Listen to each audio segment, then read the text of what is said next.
Hi, welcome back to Sloppy's Weeb Corner.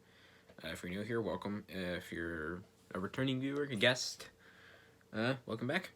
Today we're going to be continuing my Silent Voice review series, and we're going to be going by chapters 4 and 5.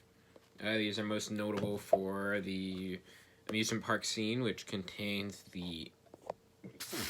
Oh, man. I'm sorry.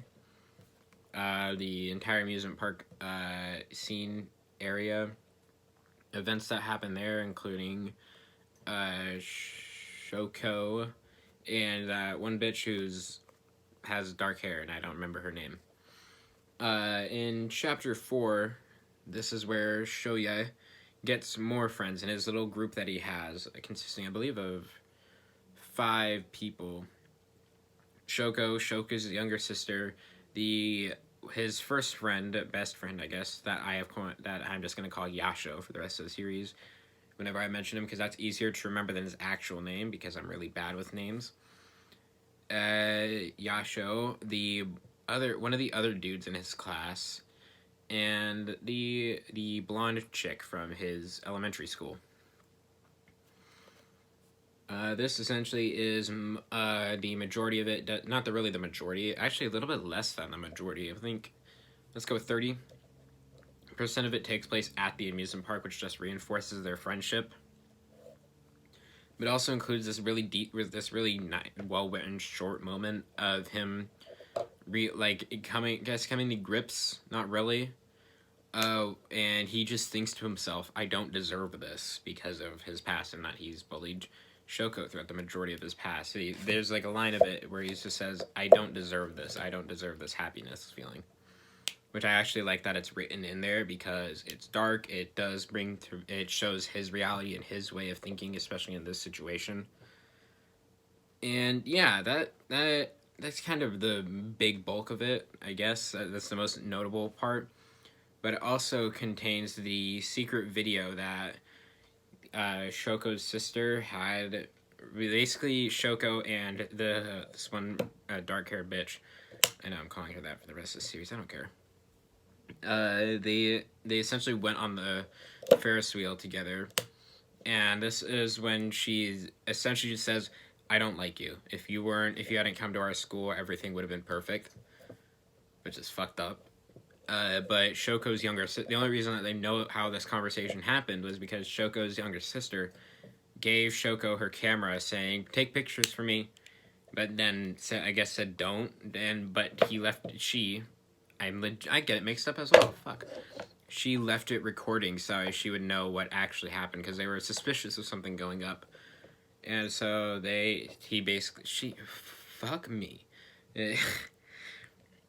she basically had the camera record the conversation so she could review it later in front of Shoya. And that way they know she's being a fake friend and essentially just fucking with Shoko, even though Shoko most likely doesn't understand the entirety of what she's saying. That's what she thinks, at least. But instead, she understands exactly what is being said, because she read lips, essentially. And the entire time, her only response is, I'm sorry, which is heartbreaking. Because she's being told that everything is her fault, which it definitely isn't. And the only thing she says in that conversation is, I'm sorry. And it hurts. It's honestly heart-wrenching. I know I'm just looking down, but that's how I talk. I'm sorry.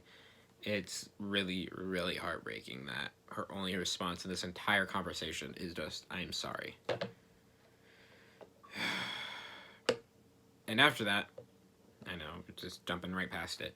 Oh, and after that, we're jumping way into Shoko's past, basically saying that she was born deaf, that it didn't happen to her, she was born deaf, and with constantly degrading hearing of those things around her. And they literally talk about this in front of Shoko, but Shoko doesn't know what's happening because she can't hear.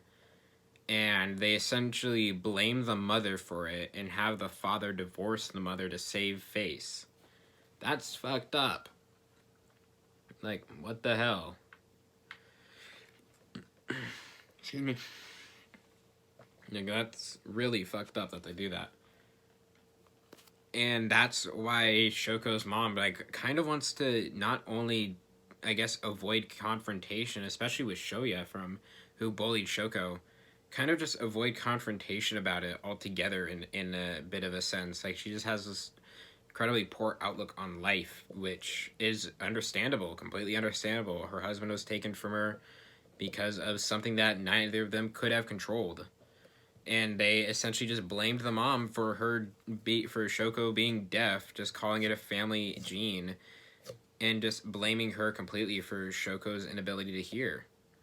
And it's really heart wrenching, especially just that scene alone, because you don't really feel for the mom, as she is incredibly strict with how she has Shoko's social life be limited, just to either at home and the sign language classes, as well as feeding the fish after school, to the point where she tries to reject her past by chucking that notebook that Shoyo was trying to give to Shoko, and just chucks it into the canal, as stated in the first videos in the series. And she just chucks it into the canal and then slaps Shoya, or Shoyo. Yeah, Shoya. Literally slaps Shoya, tells him to stay away, and tries to limit the daughter's interactions with her until Yasho essentially just invites her on this trip and communicates through Shoya's younger sister, or Shoyo's, yeah, Shoko's younger sister, and that's how they set up the trip and everything, and they just kind of explained it to the mom. Yeah, he's not going to be there, but he was, and because they are fairly decent friends at this point in the story, whereas Shoya still believes that he doesn't deserve this. Which, in some cases, from some viewpoints, I can understand that he doesn't. But in this viewpoint, he's trying his best to amend his past, especially with Shoko. And in this case, I believe that he does deserve forgiveness in this sense. Yeah, it's not really as deep as the other chapters go. But the things that it presents in really short moments, that it gives the reason for the mother's outlook on life. It confronts death within their family by having their grandmother die in her sleep. It gives partial reason why Shoko's younger sister has a shit ton of photos of dead insects and animals, and eventually their grandma. And it kind of gives partial reasoning, but doesn't say explicitly why, and I like that. And now we move on to Chapter 5, the Festival chapter. If you know the story, you know what happens in this chapter. I'm not going to say exactly what. I'm not going to touch on the ending of this chapter, because I will literally just stop talking for like 5 minutes straight and just think, because I don't want to do that. I'd like to get this filmed for you all, and I don't want to have to edit out too much, if anything. So I'm just not going to confront the ending of this chapter, but those that know the story knows how the festival ends. I'm going to do my best. So the bulk of this chapter is kind of working. I should mention this. There's a mini subplot that does come into later effect of Yasho wanting to make a movie with everyone, and that gives reason for for Shoya and the male friend in the group. I actually don't remember his name. Gives reason for them to go back to their old elementary school and talk to the teacher, and the teacher literally kind of chastises Shoya for his past, which is a fair thing to do. Whereas Shoya left his past kind of hidden to those in the friend group that didn't know about it, especially this male friend, which I feel like shit for not remembering the name. But he keeps it secret because he's like, oh yeah, if I ever meet the person that messed with Shoko, I'm gonna punch him in the face. Because that's just how he is. He's a very defensive, protective person, I guess. And eventually there is the miniature bridge scene, which takes place before the festival, which I will touch on. It basically happens when they get back from the elementary school. and Shoya admits everything and says his real opinions on people, except Shoko. I think that's the only one he leaves unfiltered, and he literally just says, "I was the one that messed with Shoya." Or Shoko. I'm the one that fucked with Shoko. So if you want to hit me, you can. And he does get hit. He gets punched, which is a fair thing. And he falls to the floor. He speaks his mind literally about everybody in the group. He says that you're a copycat and you need to. You're kind of fake. You're really fake. You're a copycat to the blonde one. And then she leaves. Then he says that you're a kiss ass and you need to stop and be your own person. I guess that's the way to word it. I don't know. I'm probably wording that wrong. To one of the, I forgot this person. I'm sorry. One of the friends from the past that actually tried learning sign language to communicate with Shoko. They were one of the friends from the past that I forgot to mention in the last video, which I am very sorry about. He says you're fake and you need to go do your own thing.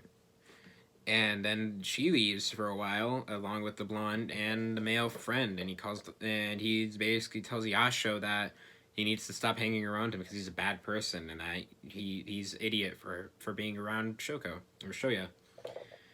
And ironic and in a good twist of events, not everyone eventually hates him. Everyone still is close friends with him because he had an outburst. It sucks, but it's normal. It's okay. You had just this outburst. I guess, but I think that's more in chapter 6-ish. That's when they're all around him. And then the festival scene, which I'm not going to touch on the end. Essentially, they go to the summer festival, which are the fireworks and such. Shoko's younger sister and their mother goes to get more food to leave Shoya and Shoko alone for romantical vibes. And then Shoko goes to study. And then Shoya goes to get the camera that Shoya's younger sister reminded him of, and yeah, that's when that one scene happens.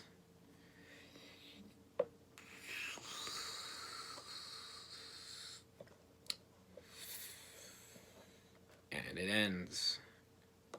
Not the story, there's 2 more chapters after this. Shoya goes back to Shoko's apartment to go retrieve the camera. And what he sees on their balcony is Shoko trying to jump off of the balcony to kill herself. She has firmly believed that if she were to disappear, everything would have been better and okay. And she goes to do that. Shoya legit drops the camera and his shoes and runs to save Shoko. Shoya literally goes and does a 180 from what his past would have done and saves Shoko from jumping off of her balcony and killing herself. In turn, one of the most intense, at least for me, because whenever I watch it, I go silent. Whenever I read it, I go silent. I guess intense or tense, at least for this story.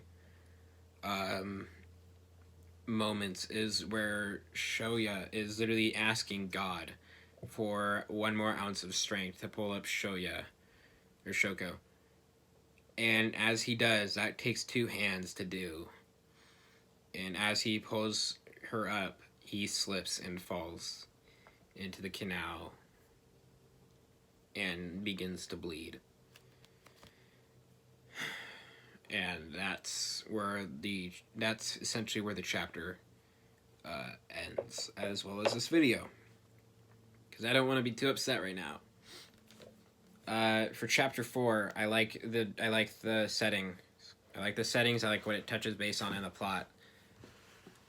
6 out of 10, but it was more mundane than the rest.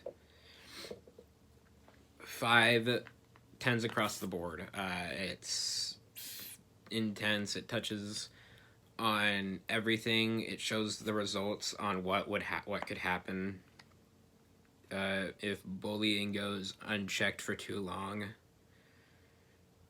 And it's one of the biggest examples on why I want more people to watch and read this story in whatever way they find easiest. Yeah. Bye, guys.